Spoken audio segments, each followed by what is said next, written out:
আজকে আমি চিকেন চাউমিনের একটি রেসিপি শেয়ার করছি। কিভাবে চাউমিনকে অনেক বেশি মজা করা যায়, একটি স্পেশাল সস তৈরি করব। আর কোন ধরনের নুডলস দিয়ে চাউমিন তৈরি করলে ভালো হয়, খেতে ভালো হয়, সেই নুডলসটা আমি দেখিয়ে দিব আমার আজকের রেসিপিতে। চলুন যাই আমি কিভাবে তৈরি করছি। আসসালামু আলাইকুম, ওয়েলকাম টু মনিস কুকবুক। আশা করছি সবাই ভালো আছেন। এখন আমি চলে যাচ্ছি রেসিপিতে। এখানে দেখতে পাচ্ছেন আমি একটি পাস্তার প্যাকেট নিয়েছি। আপনারা যদি নুডলস দিয়ে তৈরি করতে চান অবশ্যই থিক নুডলসটা ব্যবহার করতে হবে। চিকন নুডলসটা দিয়ে কিন্তু তৈরি করলে চাউমিন ভালো লাগে না, সেই জন্য আমি এই ধরনের পাস্তাটা ব্যবহার করছি। এখানে দেখতে পাচ্ছেন আমি পানি বসিয়ে দিয়েছি পাস্তা সিদ্ধ করার জন্য। প্রথমে আমি পাস্তা রেডি করে নিব। আর আমি প্যাকেটের প্রায় 1/3 মতো আমি দিয়ে দিয়েছি। সামান্য পরিমাণে লবণ দিয়ে দিয়েছি আর কিছুটা তেল ব্যবহার করছি, যাতে পাস্তা পরবর্তীতে অনেক ঝরঝরে থাকে। আপনারা পাস্তার প্যাকেটের গায়ে কুকিং প্রসেসটা দেখেই বয়েলটা করলে হবে। দেখতে পাচ্ছেন পাস্তা যেন একদম ঝরঝরে হয়, আর 90%-এর মতো অবশ্যই সিদ্ধ করে নেবেন। দেখতে পাচ্ছেন আমার পাস্তাটা কিন্তু এখানে 90%-এর মধ্যে সিদ্ধ হয়ে গেছে। এখন আমি পানি ড্রেন করে নিব।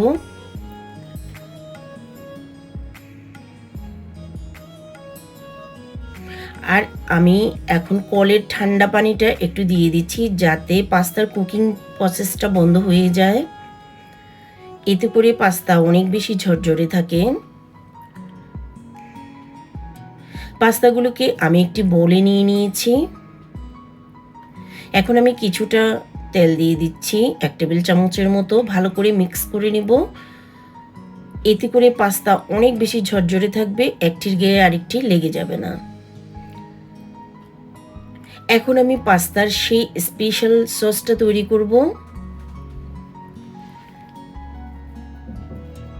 প্রথমে আমি দিয়ে দিচ্ছি 1 টেবিল চামচের মতো টমেটো কেচাপ।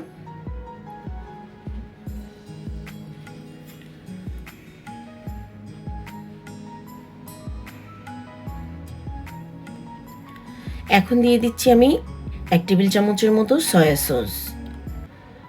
আপনারা চাইলে এখানে ডার্ক সয়া সসটাও ব্যবহার করতে পারেন, আমি লাইট সয়া সসটা দিয়েছি।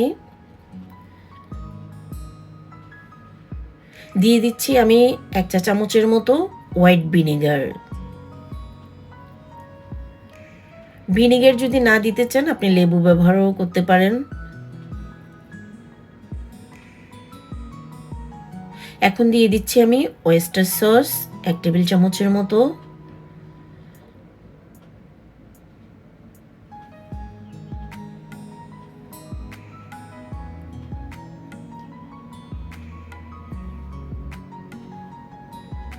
সেই সঙ্গে আমি এখন দিয়ে দিচ্ছি ব্ল্যাক পেপার 1/2 টিস্পুনের মতো।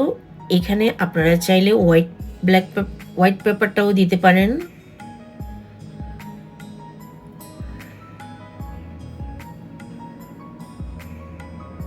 এখন দিয়ে দিচ্ছি 1 চা চামচের মতো সুগার।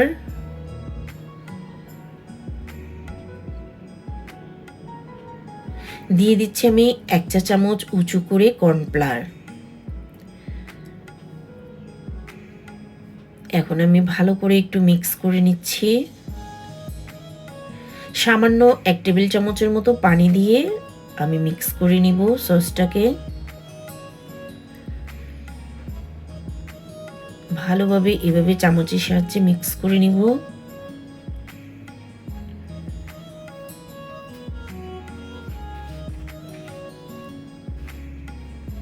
সসটা তৈরি হয়ে গেছে, আমি এক সাইডে রেখে দিচ্ছি। আজকে চাউমিনের জন্য যেসব ভেজিটেবল ব্যবহার করছি, আমি 3 ধরনের ক্যাপসিকাম নিয়ে নিয়েছি, ক্যাবেজ নিয়ে নিয়েছি, দেখতে পাচ্ছেন পরিমাণগুলি। আর এখানে আমি একটু বোম্বাই মরিচ ব্যবহার করছি, যেটা নাগা মরিচ। এটা কিন্তু অনেক বেশি স্পাইস থাকে, সেজন্য আমি শুধু 2টো নিয়েছি। আর এখানে প্রায় 1.5 কাপ পরিমাণ চিকেন নিয়ে নিয়েছি, চিকেন ব্রেস্ট যেটা। আর এখানে কিছু আমি স্প্রিং অনিয়ন নিয়েছি। এখন আমি পাতিল বসিয়ে দিয়ে যখন গরম হয়ে এসেছে আমি কিছুটা তেল দিয়ে দিয়েছি। আর দেখতে পাচ্ছেন এখানে আমি 3টে ডিম নিয়ে নিয়েছি। প্রথমে আমি ডিমটাকে ভেজে নিচ্ছি, ভালোভাবে ফেটিয়ে নিচ্ছি।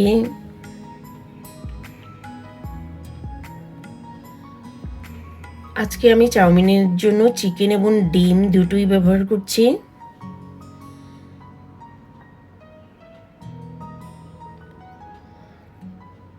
ডিমটা ভাজা হয়ে গেলে আমি তুলে নিব। একদম ছোট ছোট করে কেটে নিয়েছি, দেখতে পাচ্ছেন চামচের সাহায্যে। এখন আমি আরেকটু তেল অ্যাড করছি এখানে। এখন আমি চিকেনটা দিয়ে দিব।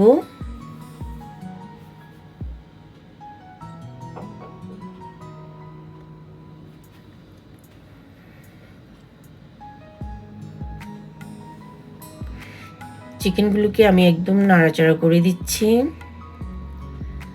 ততক্ষণ পর্যন্ত চিকেনের কালারটা চেঞ্জ না হয়ে আসে। আর এদিকে আমি দিয়ে দিয়েছি 2 টেবিল চামচের মতো রসুন কুচি।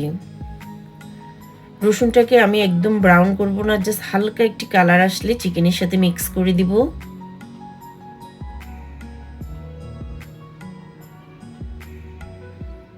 ভালোভাবে মিক্স করে নিচ্ছি যতক্ষণ পর্যন্ত চিকেনের কালারটা আরও ভালোভাবে চেঞ্জ না হয়ে যায়। এই চিকেনটা কিন্তু খুব অল্প সময়ের মধ্যেই তৈরি হয়ে যায়।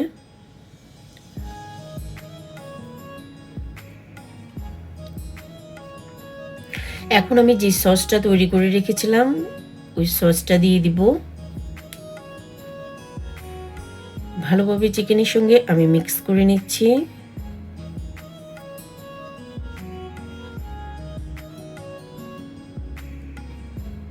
চিকেন কিন্তু অনেকখানি হয়ে এসেছে।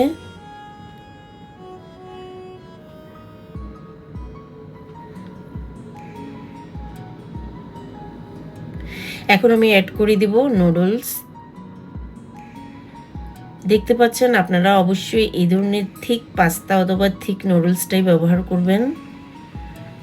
চাইনিজরা তাদের হাতে বানানো এক ধরনের নুডলসই কিন্তু ব্যবহার করে থাকে চাউমিনের জন্য। এখন আমি দিয়ে দিচ্ছি ক্যাবেজ, সেই সঙ্গে আমি ক্যারট দিয়ে দিয়েছি প্রথমে নুডলসের সঙ্গে। ক্যাপসিকামটা আমি একটু পরে ব্যবহার করব।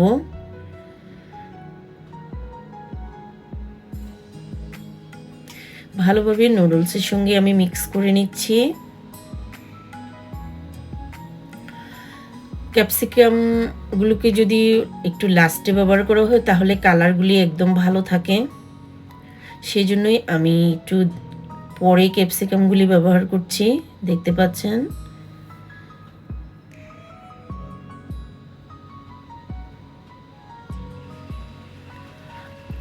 এই চাউমিন তৈরির ক্ষেত্রে অবশ্যই চুলার হিটকে অনেক বেশি বাড়িয়ে রান্না করতে হবে।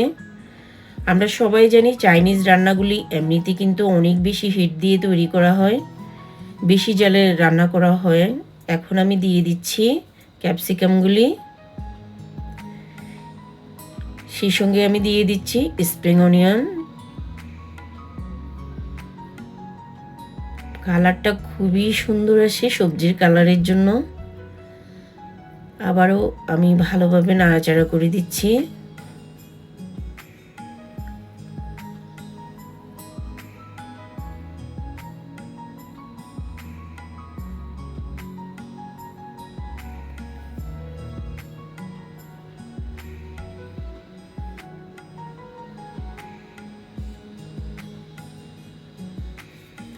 এই পর্যায়ে আমি ভাজা ডিমটাকে দিয়ে দিব। দিয়ে দিচ্ছি, ডিমগুলো অ্যাড করে দিয়েছি। যারা এতক্ষণ পর্যন্ত আমার রেসিপিটা দেখতেছেন অবশ্যই এতক্ষণই একটি লাইক দিয়ে দিবেন, আর যদি ভালো লাগে আমার রেসিপিটা শেয়ার করে দিবেন। আসলে আমার ভিডিওতে অনেক কম লাইক হয়ে থাকে, লাইক বেশি হলে কিন্তু ভিডিওটা একটু ভালো চলে।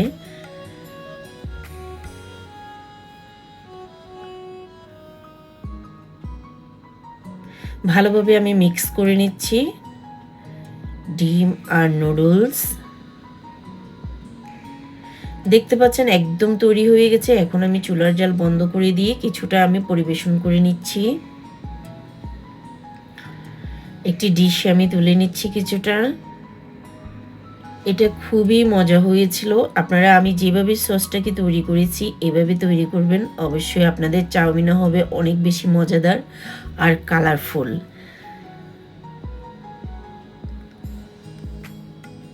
আমার কাছে তো খুব ভালো লাগছিল যখন আমি তৈরি করেছিলাম। তো আজ এই পর্যন্ত, দেখা হবে অন্য কোনো নেক্সট ভিডিওতে। সেই পর্যন্ত সবাই ভালো থাকবেন, সুস্থ থাকবেন। আল্লাহ হাফেজ। আসসালামু আলাইকুম।